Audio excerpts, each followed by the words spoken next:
Good morning. I'm Michelle Sherman. I'm in the Office of Pre-Professional Advising, and I'm also a member of the Brown Bag Lunch Subcommittee. I just want to say I hope you all had a very nice intersession. We've managed to dodge the first snowstorm, thankfully, and it's somewhat tropical today in the mid-40s. So thank you for joining us in today's session about interests.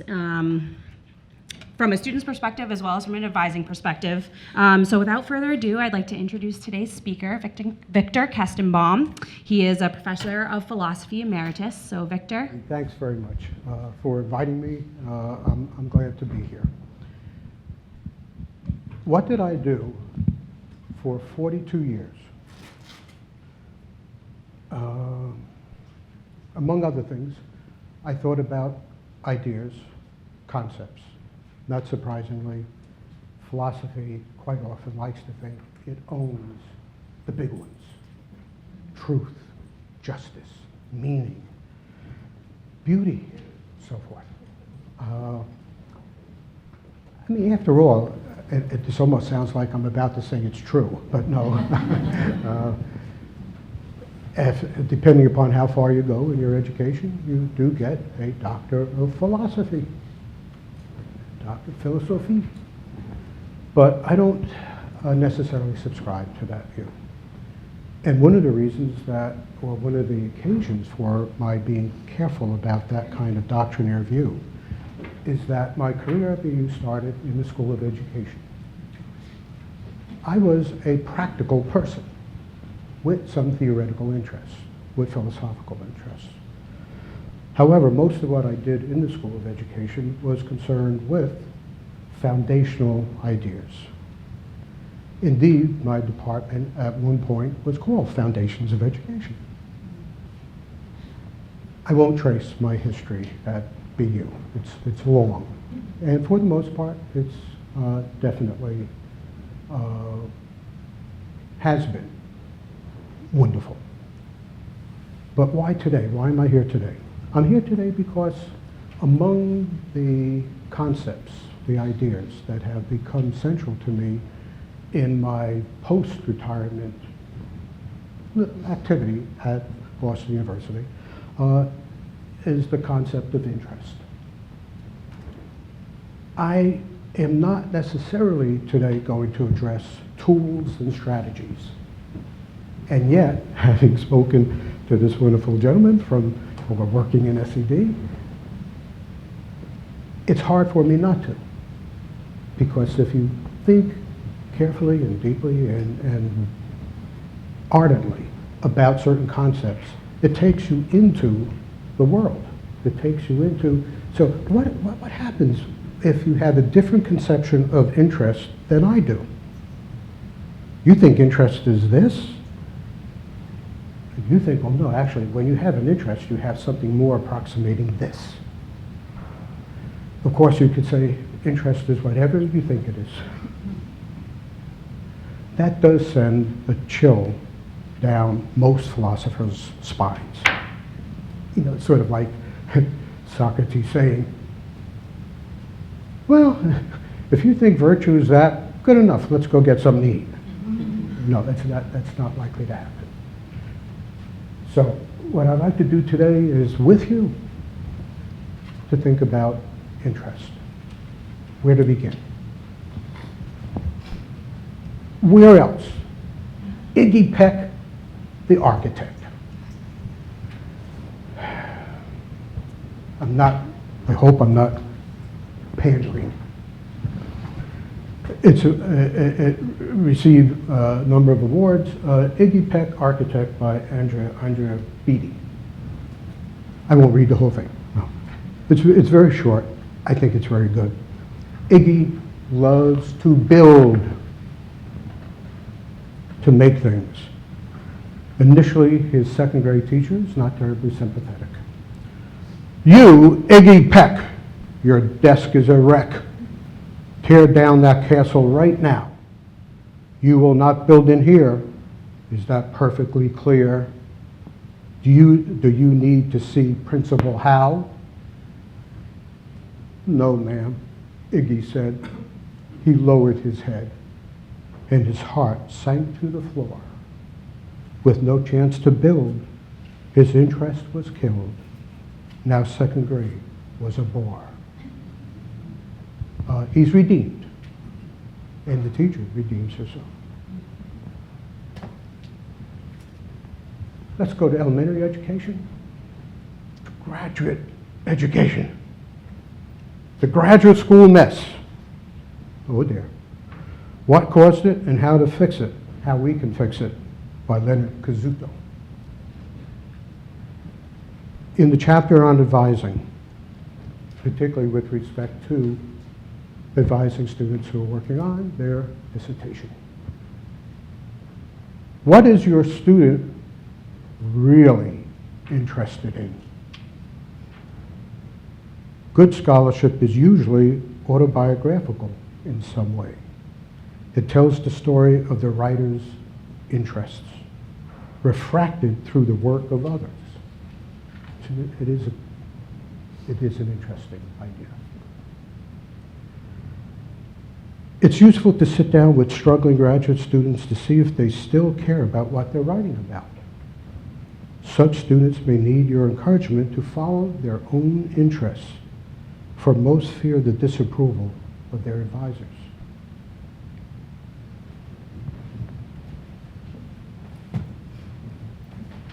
Elementary school, graduate school, and virtually no school.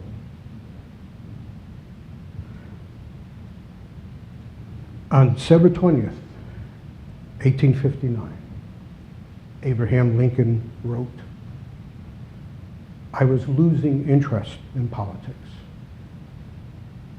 when the repeal of the Missouri Compromise aroused me again. What I have done since then is pretty well known." One person's interest in politics is aroused again, and his place in American history still remains pretty well known. Interest.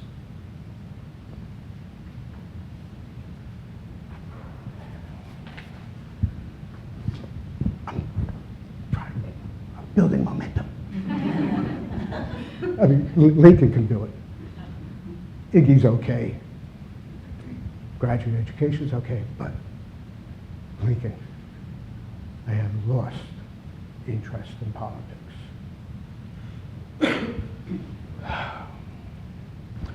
I think what we should do now, I have some questions, and you have them too, this list here. You have two things, some questions that I've come up with before. Well, if you take a moment just to read the first page, let's call these my momentum questions. These are, questions that I'm hoping to spur your reflection. Maybe you don't need to be spurred. You've been thinking about interest because I hope you've been using the concept a lot. And I'm not assuming that you haven't used it in a reflective way. But what I am hoping is that some of these questions and the feedback that I got when I presented a very abbreviated version of this talk to about 20 undeclared freshman presidential scholars, they responded well, they liked it, and it made them think. And some of these interests were, some of these items were included. What partly encouraged me to be concerned with interest was last year, about this time, at the Academic Advising Symposium, I kept hearing the phrase, connection between interests, expand their interests, the thing they are interested in, talk about their interests, this interest in art healing. I think that may have been Jen Gilliam's. There were many other references to interest and interesting. So I have a little scaffold here. Our interests do not entirely create, sustain, or define us, but they do provide a major axis along which stability and change occur in our identity and self-understanding. And so you hear students say, ever since I recently became fascinated by. I just think it's interesting. Why should interest be any sort of axis or center for personality? Which is likely to be more telling about a person, a deep interest or a deeply held value? Now you could say, aha, are you a dualist? Why need they be distinct? Then again, why need they be related? Fundamentally, what actually is an interest? Is it whatever you do or think about with greater frequency than others you do or think about? Is it something that gets and holds your attention over a long period of time? Caught my attention, piqued my interest, sometimes almost interchangeable, if not indistinguishable. Is an interest necessarily an expression of one's values, attitudes, and habits? I hope, when I finish just underlining all of these, that I step back for a few minutes and ask you, what do you think about that? That's a big one. Because if an interest is not rooted in such aspects of personality and character, can it have real depth and longevity? And some people, my feedback from both undergraduates and a few other folks, is a list of your interests a reliable indicator of what you are like? A glimpse, so to speak, into your personality? Is a list of interests, say on a resume, open to varying interpretations? And some of my colleagues in the philosophy department who have heard me talk about this and have seen this list really like the last one. Can a person misinterpret his or her own interests?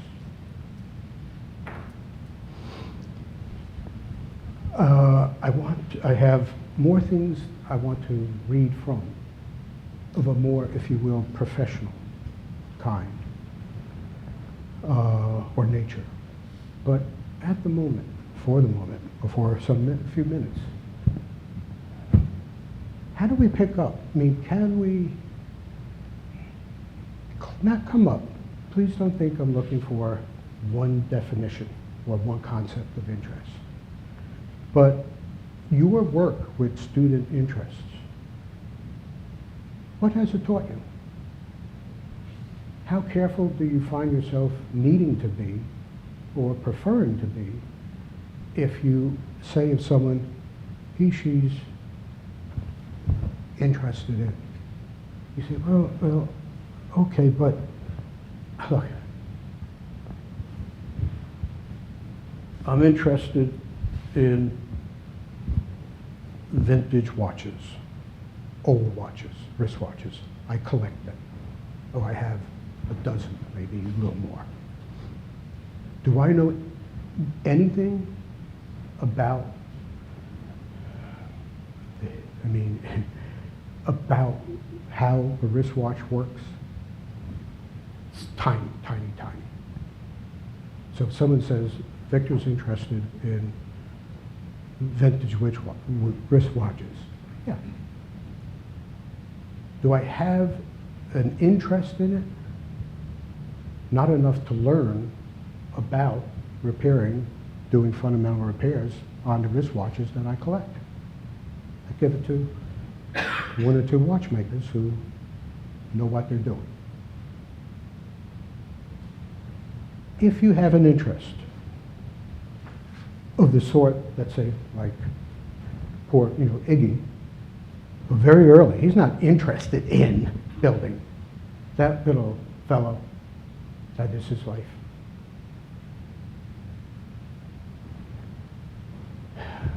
I'm cautious when I refer to people or students having an interest, particularly students who for many decades I advised in philosophy,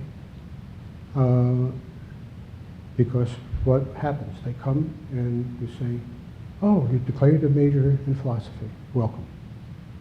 What are you interested in? It's almost like asking them to click on the pull-down menu. What part of philosophy? What area? What philosopher? What theme? What topic? What issue? Let's go. Where are you at? And where are you going? Does your declaration of an interest necessarily, this is another question I could have written, does a declaration of interest necessarily require you to regard it as the preface to a goal? I'm interested in Renaissance art. Thanks. What should I do? No, not like should I get in a program in art administration or this or that. No, I'm interested in Renaissance art. Let me start. Let me go at it. That's it. I could use examples from the sciences. What have you done? How have you, and I don't want to be disrespectful, but let me put it this way. What have you done in order to respect the concept of interest? And how have you, truth be told, how have you disrespected it? Simply used it as if it didn't require much further examination. Very early stage interest might be better thought of as a curiosity, given the lack of information you have about the thing it is that you would like to learn more about, want to hear more about, before you could really declare it. You know, I am interested in X. Yes, one of the, I'd like to ask our psychologist from SED, my concern, it's not a skeptical concern, I'm a little bit worried about not defaulting to the concept of attention, but attention then becomes the concept that you need to look into. And the enormous history in so-called arousal theories. What gets you to attend? Hope. For many years, our own former vice president and distinguished psychologist, historian of psychology, Sigmund Koch. Sigmund looked into the nature of intrinsic motivation and was very concerned that arousal was important, was central, but could not be. It just became arousal in behalf of getting somewhere else. If I see a Cézanne painting, do I love? Well, I don't need to be set to the task of furthering my interest in Cézanne. If a student comes to philosophy department or art history and says, I love Cézanne. Oh, you're really interested in Cézanne. Where do you go with that? Does love mean you're necessarily interested in it? We often use the attention focus as a proxy measure of interest, and that's, I think, the problem. The clarification of, is it interest that's actually being measured when we ask how long did a student attend to some particular task, or was it curiosity for how long did they attend to the task? That's the problem with the proxy. Is it actually correct or not? It seems to me we're all implicitly talking about academic interest as distinct from other kinds of interest. That is, with your watch example and the Cézanne example, our definition of interest is interested enough to study in an academic way. Yes. Okay, because there are other ways of Indeed, imagining for interest. sure. Yeah. Thank you for the specification. Also, it's interesting, I think, to consider who names the interest for, let's say, a child. Because when we're dealing with students who are 18, 20, 22 years old, and it assumes if they're majoring in anthropology, that they even know what anthropology is, or philosophy or something. So a lot of it may have to do with exposure. But when you think about little kids, how important are individuals in naming the activity for the child? And I'll give you an example. I have these two adopted kids from Mexico who were 8 and 11 when they came here, grew up in an orphanage in Mexico to that date. And at one point, my husband said to me, "Why are those people out in front of our house?" And I looked out the door, and they had sculpted about 6 feet high seated doves on either side in snow of our driveway. And people were out there snapping pictures. Yeah. And they both have, their biological brother and sister, they both have gone on to become artists. But what was there in their background that would have said, well, that's what they're doing? And how important is the naming of the interest, and how important is exposure, such that students can be neuroscience majors or archaeology majors? Or why do we have 800 psychology majors? Because perhaps in high school they studied psychology. And so that's always what troubles me a little bit, is how exposure and experience broadens the possibilities for some students and narrows the possibility perhaps for others. The naming or the experiential background. Because of work I've done, I tend to think somewhat like Aristotle. You bring your past via your habitus, your habits. And these are not mechanical things. These are capacities, funded meanings, as John Dewey would say. But however we bring the past with us, the presence of the past, it's always there. It's always there. But the naming, that's really, I think, equally fascinating, because their contingency appears to be really sometimes wondrous and sometimes awful. Because in one sense, obviously, the way in which Iggy's interests can be squashed, the way in which women's interest in science, or this person's interest in being human,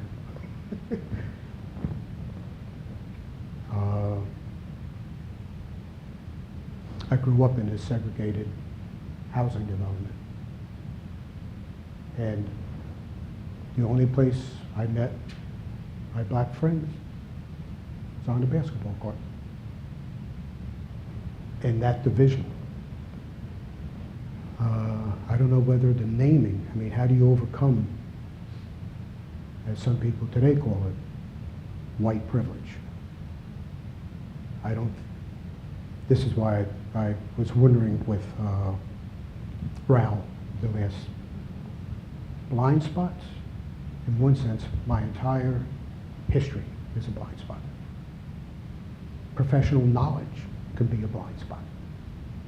I guess I want to relate to what you just said in terms of what they're coming in with. And whenever I had a chance to advise undeclared students, I usually actually told them, try something, you know, look at the catalog and explore, is there anything that talks to you? You know, because I think, so my big picture question is much more about what can we do to sort of counteract some of the trends in the real world out there where the students are coming in, and if they come to me and they say they want to major in classics, I am tempted to ask, what will your parents say? Because I think they need to think about it.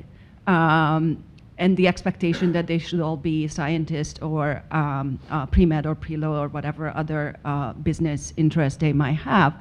And I don't think that we necessarily need, 85 million classicists in the United States. I'm not here to argue that point at all. But the question is, to me, sort of, why don't we try to expose them a little bit more and sort of move away from this track they are on ever since kindergarten, to get into the best school and then major in the right thing. Like, it seems to me that these students don't have time to wonder. Like, interest would require that you maybe are able to pick up a book that you're not required to read, but you just kind of, browse in a bookstore or like, well, forget it, bookstore.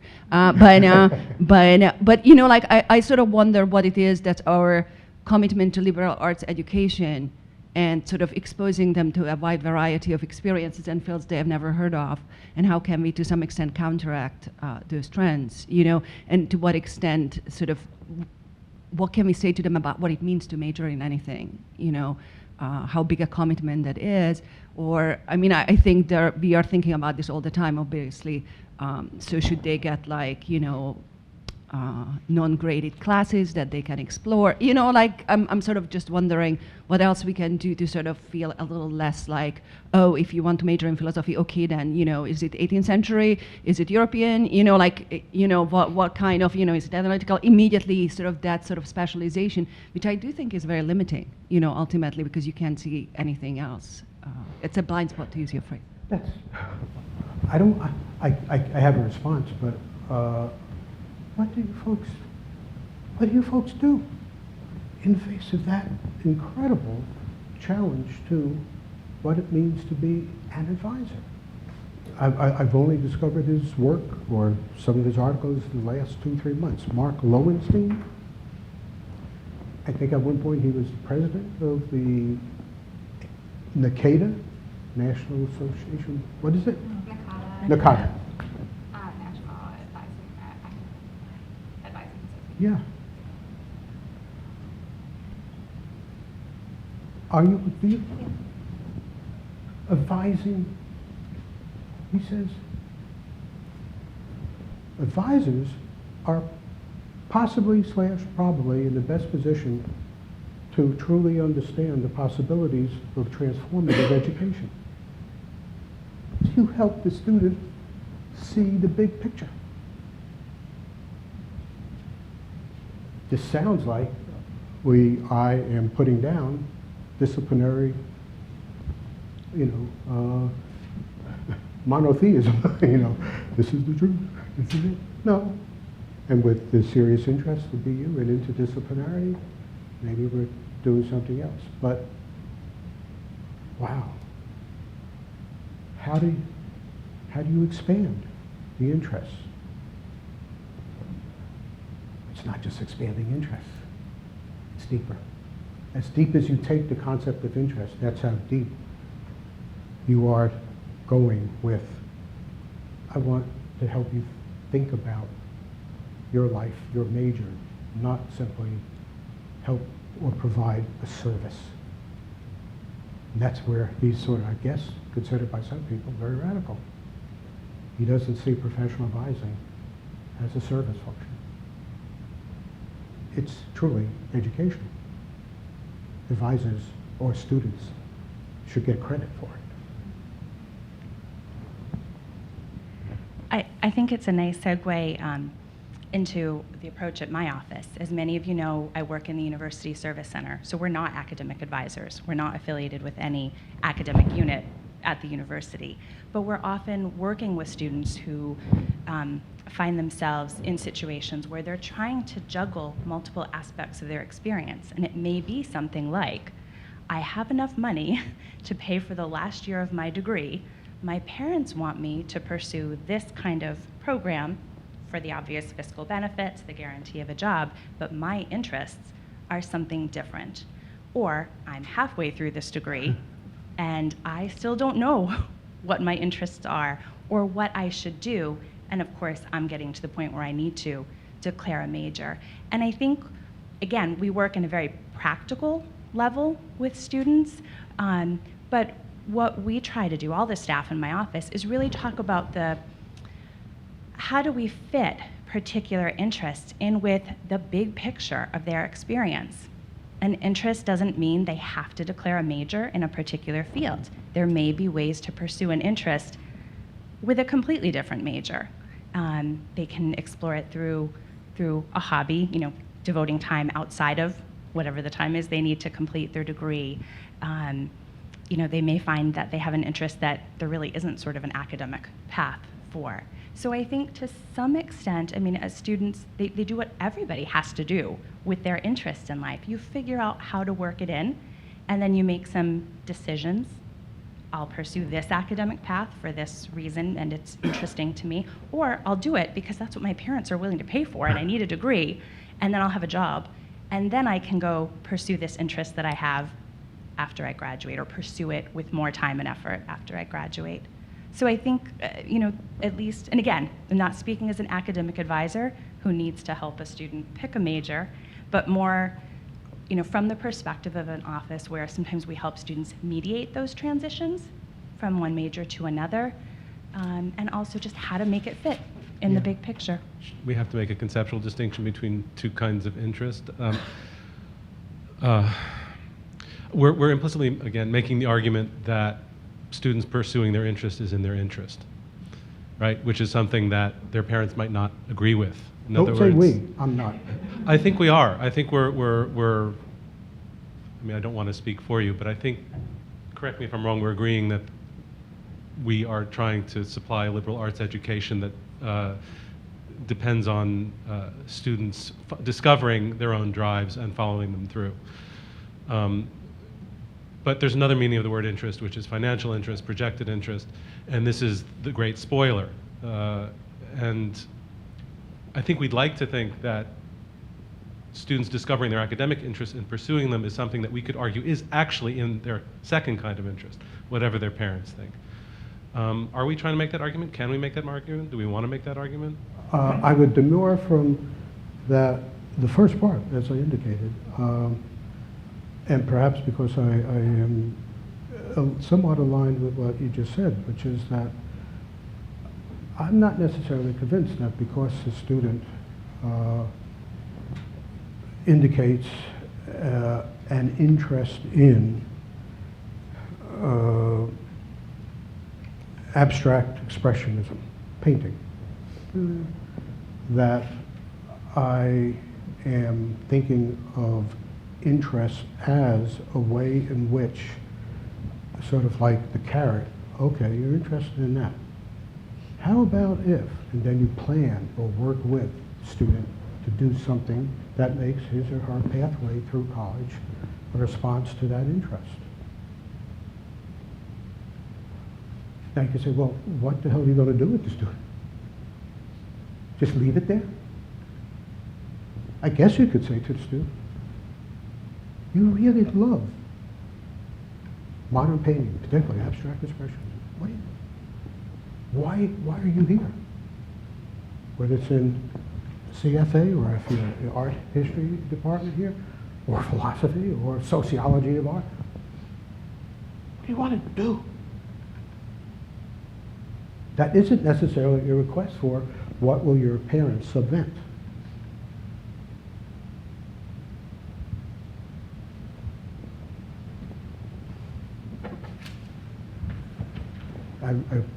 Questions are fine and helpful. I don't even know you, but thank you for the provocation to read this. About 4 months ago, I get this letter. Dr. Kestenbaum, my name is Will. I was in your spring '06 American Philosophy PH 430-630 class. And he wants to ask me for a recommendation. Now he says, I doubt you remember me. By luck, circumstance, or a misfire in my brain, I remembered him very, very well. As an undergraduate philosophy student, American philosophy, pragmatism in particular, especially interested me. My first and middle name, after all, is William James. I had read some of James's work as a teenager, and then began studying him more seriously at BU. So forth, he's talking about pragmatism. In your course, the article, The Pragmatist Struggle for Good, further fueled my budding idealistic pragmatism.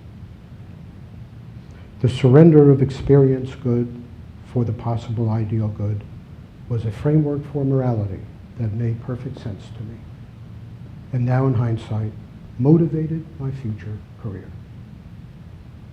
When I graduated and moved abroad to travel, learn, and teach in various places around Latin America and Europe, I began a new journey, educational journey that took place more on buses and sidewalks than in classrooms. Ideas I had about my role and personal responsibility in the world slowly evolved.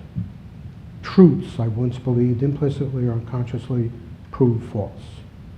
Pragmatism guided my reflection and facilitated this personal growth. By the time I moved back to America in 2010, I had made a strong commitment. One of the things, I'm not going to read the whole letter.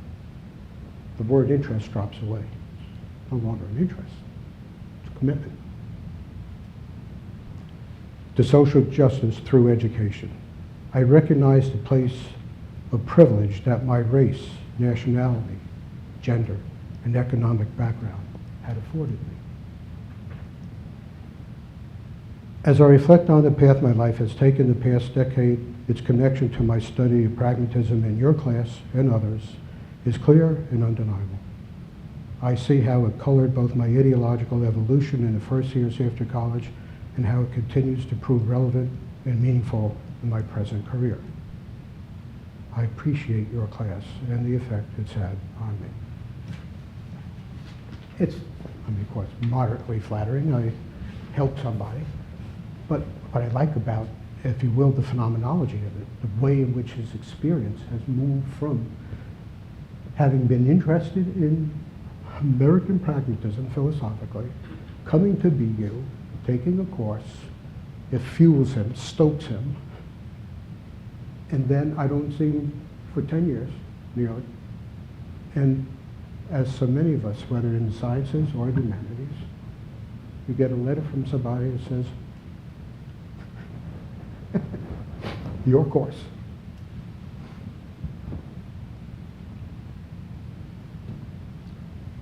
I don't think, your initial question, he's an example of someone who did not misinterpret his interest. He started clear, but with a pretty good sense, and he continued to develop. This may appear to be, and it is, because I was going to further, well, I wanted to give you a brief, I'm only going to use one out of the four I had selected, further indications of the conceptual kind of muddle that current uses and usages of interest seem to display. But I wanted to use an example which is not specifically on interest. It is on what are called epistemic beliefs. How do students think knowledge, what do students think knowledge is, and how one comes to know? Clearly very much related to interest. If a student thinks that philosophy or English literature is simply a bunch of subjective, how do you feel about this or that, what's your opinion, they may not like that way of knowing, that manner of being in the world. They want, something less seemingly subjective. So here's a review from online, AERA. This is a review of educational research. This is what I mentioned before.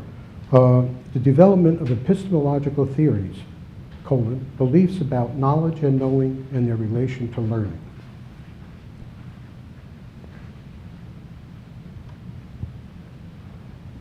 The issue, of course, is what do people who investigate epistemological beliefs or epistemic beliefs, what do they mean by the construct, by the term?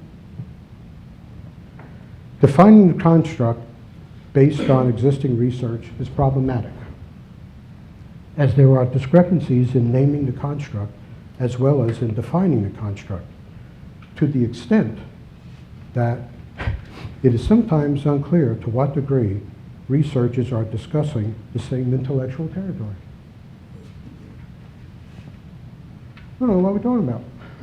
Well, we know what we're talking about, but as another researcher who edited this book, one of the very few books that attempts a roundup of the psychology of interest edited by Sylvia, exploring the psychology of interest. He says, well, the present state seems to be something like this. And he's cautious and worried. The psychology of interest is poised for enormous growth. However, research can expand outward instead of growing upward to help prevent science's equivalent of urban sprawl, in which different researchers create unrelated suburbs of knowledge.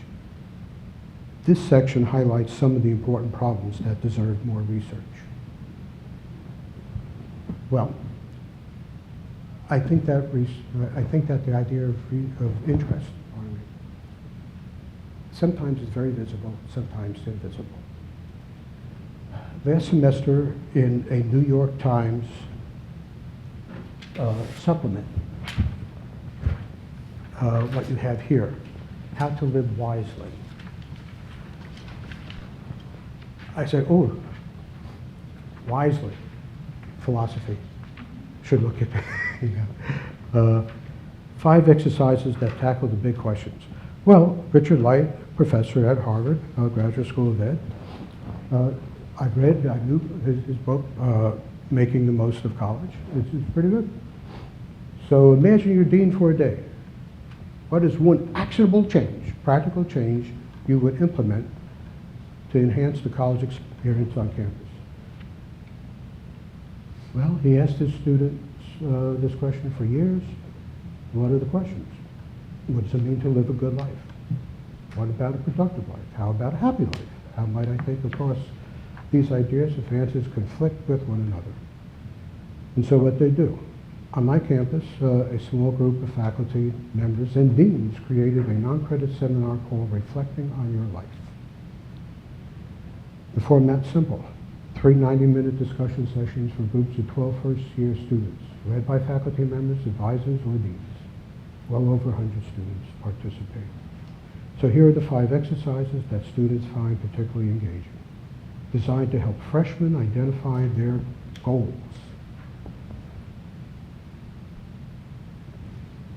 Would we say that, slow down. Don't be so goal-driven. Don't be so goal-driven. You're just adding to what's college going to do for you. Or, given the propensity, the habits, the tendencies of so many students, you better get the word goal in there. So these are his 5 exercises. I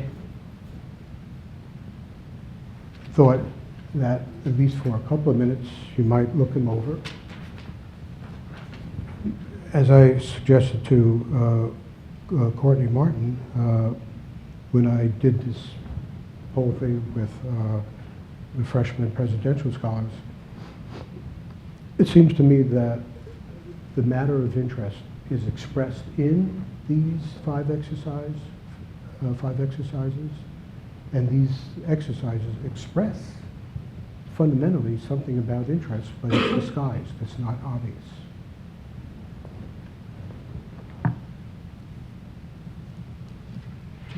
For number 2, deciding on a major can be amazingly difficult. Yes, of course. For the first exercise, we ask students to make a list of how they want to spend their time at college. What matters most to you? Should that equate to, or do you think students would probably translate that, what are you most interested in?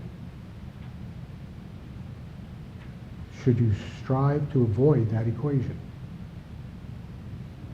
Or in that case, are you simply giving them a proxy for what are you most curious about, what do you pay the most attention to, what do you most value?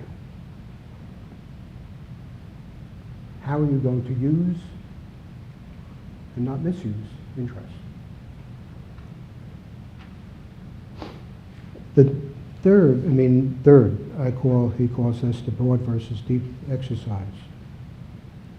If you could become extraordinarily good at one thing, you were just focused on your main, abiding, profound, generative interest is X, versus being pretty good at many things, you have a lot of interest.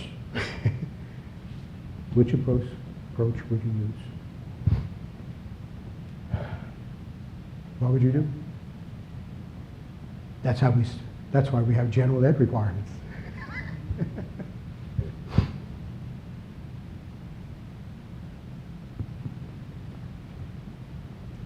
Let me give you a little fact. But you have to guess it first. In my decades at BU, how many different courses do you think I have taught? I don't mean, existentialism 10 times or something. Different courses. Come on. Huh? 7. No. 22. 22. No. 3? I sometimes, in the last couple of years I taught, did this because I don't believe it either. No, more. 51.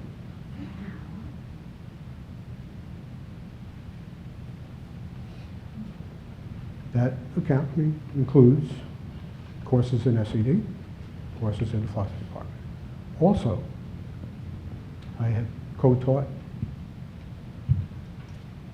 with psychologists, sociologists, educational researcher.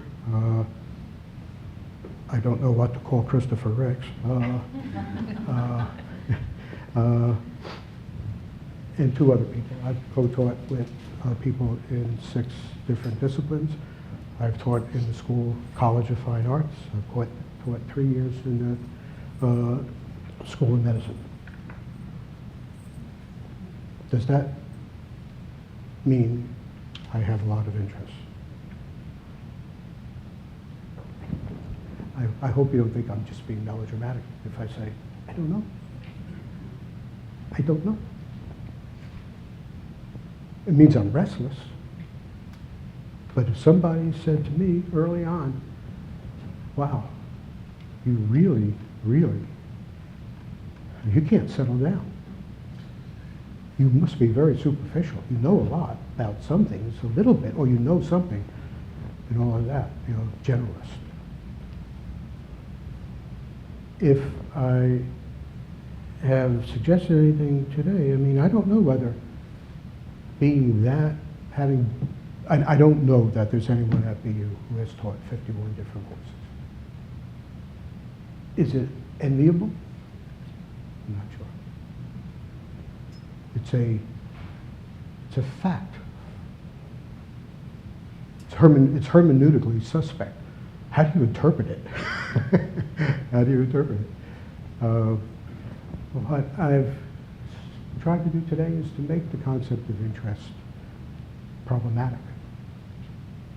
I haven't suggested any more tools or strategies to get closer to, and it may sound that I'm almost trying to encourage you to get further away from it. I'm not sure about that. I really am not. I do think that it's more than a convenience.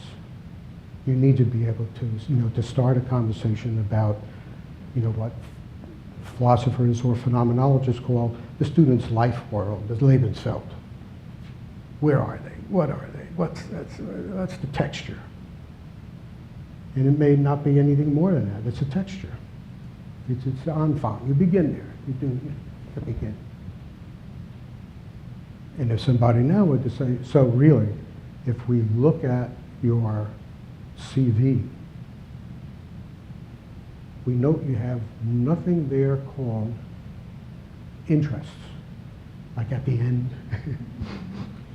watches, vintage fountain pens. But, Jesus, 51 courses? Your student evaluations must have been terrible. You had to find something that students liked. Yes. What do you do with people who don't have interests?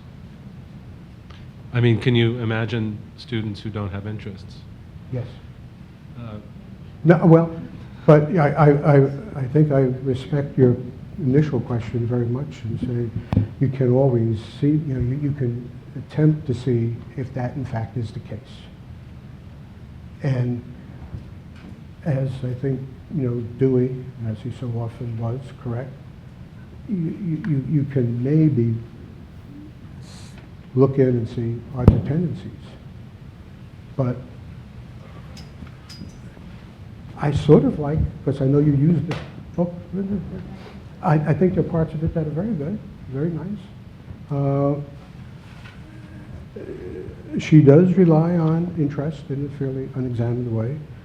Jim's wandering map, and I like that. You sort of just put some things on a piece of paper. No, don't try and make it hierarchical. It's a peep in. Jim's wandering map illustrates what chaos theory calls pendulum attractors. His two main interests seem to oppose each other. You could have what she calls a wandering map, and there are no apparent interests.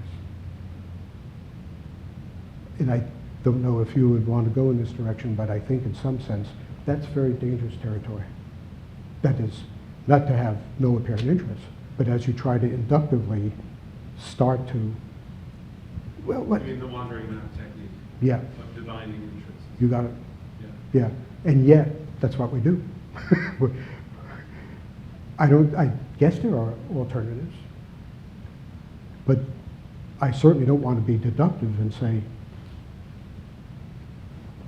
if you're a PhD student, I think you might want to and give the student the topic. We often assume that interest, however you choose to define it, is something that is a constant activator for some. And what's not known from a psychological perspective about the idea of interest is if individuals are more or less likely to be engaged with something that they may or may not be interested in at different levels. So the idea that interest doesn't always turn someone on entirely to it. And the question then, I'm drawing a blank on some of the people doing this research, but the difference between situational interest and then trait levels of potential interest or willingness interest. Okay. I work over at the Questrom at the business school, and something that I find comes up all the time is that our students don't seem to have any interest. I'm sure they do, but they have been so overscheduled, overprescribed, over everything their entire lives that they have had no time for exploration. They've never had that free time to just daydream, do whatever they want, try and find things that pique their curiosity, that by the time, we get them at 18 in, even a multiple half-hour appointments, like how do we get them to start thinking about that? And that is just a constant frustration, I think, at least for myself and I think for some of my colleagues as well. When you talk about what do you enjoy reading about? I don't know. Well, what do you watch? I don't know, the History Channel? No. What do you like to troll for on the internet? I don't know, cat videos. Yeah, I mean, so it's like trying to get them to, besides your classes, you still have to take all of these liberal arts electives. Well, can't you just tell me what is the easiest one, or what do the other students take? It's it's just this constant fight that the longer I work with undergrads, the more it seems to happen. An honest assessment or judgment regarding that is not very pleasing. That it really involves a general, something both general and deep, and that is not only where is higher education going, but what sort of philosophy of higher education is needed. But where's primary education going? That's the point's well taken. Before I conclude, or as conclusion, Academic Paths, edited by Peter Keller, Career Decisions and Experiences of Psychologists. This is one title, his essay, or his, what he calls academic odyssey, an academic odyssey. As an undergraduate, I had many interests. In terms of my classes, I especially liked anthropology, biology, English, history, and psychology. And I chose the latter as my major probably because it seemed to contain elements of the other disciplines. But not all of my interests were academic. I enjoyed going to parties, playing basketball at midnight, eating pizza, and playing cards at 2 a.m. I did not take many of my classes very seriously in my first 2 years of college and found myself on academic probation and so forth. It's many of the 13 people in here start with their, at some point in their autobiography, interests. Some changed, some stayed the same, some weren't clear what they were interested in for a long time. I should like to stop here. Thank you very much. Thank you very much for attending. I want to give a really huge thanks to Victor. As you may know, we've really tried to mix up the Brown Bag Lunch series and provide a combination of sessions that are sort of geared towards resources for advisors, opportunities for us to come together and learn more about the tools, but also to make sure that we have time for exactly these kinds of discussions that you asked for. So I appreciate you all taking time out of your day, but I just want to give a round of applause again. It's been an hour or a year in the making, but thank you, Victor, for this session. And then just one quick reminder, everybody has little sheets. We're not going to have a February Brown Bag Lunch because we will have the Advising Symposium coming up. Be on the lookout for the invitation and RSVP. I know you should have a save the date. But then we've lined up the next 3 Brown Bag Lunches for March, April, May. You can go online and RSVP now if you'd like. And as always, if you have any feedback for upcoming sessions for the new academic year, please let me know, let Doris know, Kelly, Michelle, who had to leave a little bit early. But we really appreciate your feedback, and we look forward to keeping this series moving along. Thank you, everyone.